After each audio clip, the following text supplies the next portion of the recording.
Il y a quelques jours, j'ai écouté à la radio, des personnes témoignaient que le marron, comme celui-ci, un simple marron, tombé d'un arbre, leur portait chance.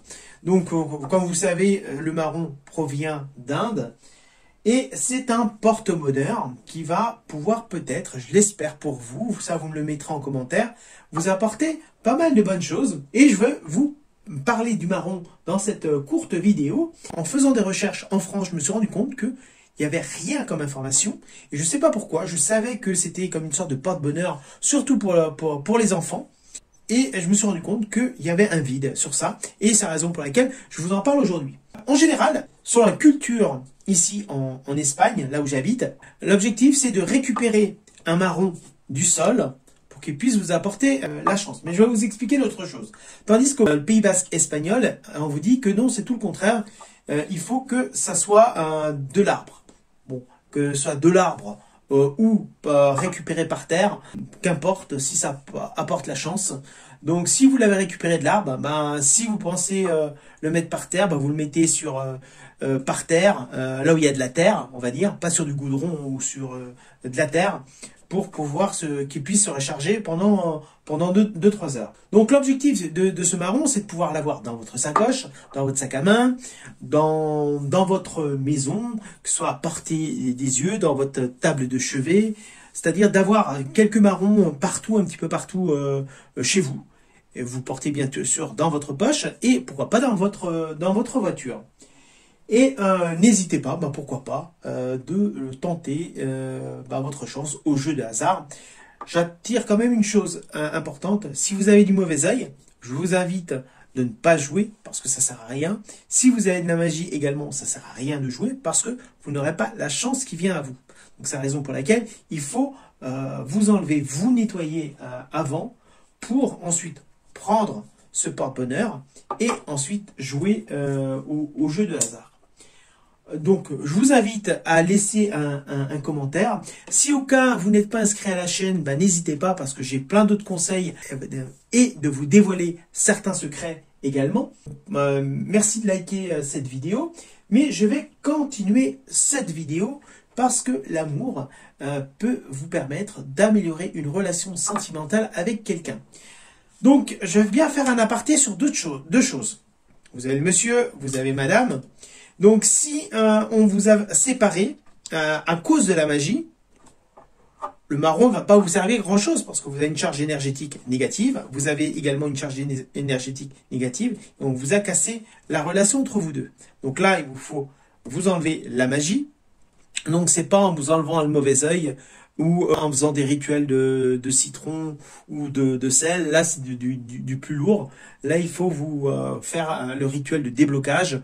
Vous avez le lien en description et également pour vous enlever la sorcellerie. Parce que c'est la solution la plus efficace pour vous enlever à vous la magie et ensuite à votre partenaire également. Voilà.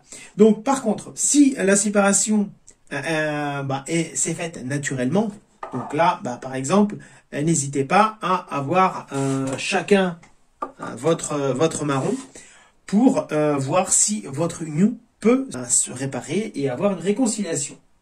Voilà, donc sachez que le marron peut être pas uniquement au niveau amour, ça peut être également amical, au niveau familial, etc.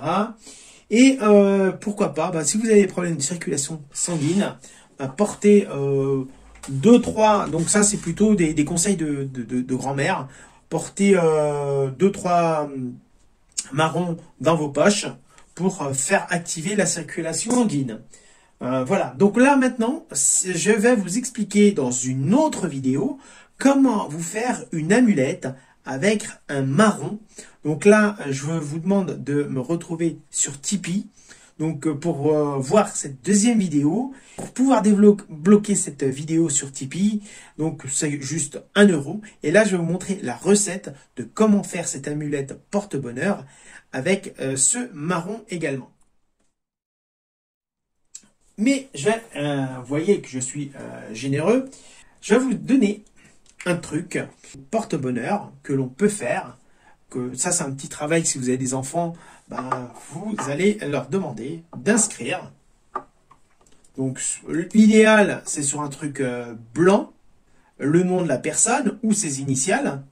Donc si c'est Isabelle, par exemple, vous pouvez mettre Isabelle. Et ensuite, ce que vous allez faire, tous les marrons que vous allez offrir aux personnes, donc vous allez ajouter des feuilles de laurier telles quelles, et ensuite vous allez les sortir dehors et à l'intempérie. Donc vous protégez donc de la pluie, vous mettez un verre d'eau, un verre de sel, et vous laissez comme ça agir toute la nuit. Le lendemain, vous enlevez, donc ça soit vous pouvez le jeter ou le garder, et ensuite vous offrez les marrons à chacune des personnes. Qu'est-ce qu'on fait du verre d'eau et du sel? C'est simple, vous les jetez, pas les verres, mais le contenant, l'eau et le sel, aux toilettes par exemple, pour de cette façon-là enlever toute cette mauvaise énergie qui a pu être attirée. Et l'objectif, c'est d'avoir chargé, on va dire, à l'intempérie les marrons. Voilà, j'espère que vous avez aimé ces petits conseils pour le marron et également ce petit truc pour avoir votre petit porte-bonheur à offrir à vos amis. Et maintenant, je vous n'hésitez pas, vous cliquez en bas pour voir sur Tipeee comment faire une amulette porte-bonheur qui va vous servir pour tout ce qui est jeu de hasard, pour si vous avez un entretien pour une embauche, si vous avez une audition, ou si par exemple vous devez faire une rencontre spéciale au niveau amour ou je ne sais quoi, je vais vous montrer comment faire cette amulette porte-bonheur. Donc je vous invite maintenant soit à cliquer sur la prochaine vidéo, ou soit vous allez en description et vous cliquez sur le lien Tipeee pour voir directement cette vidéo qui coûte seulement 1 €. Donc je vous dévoile la recette.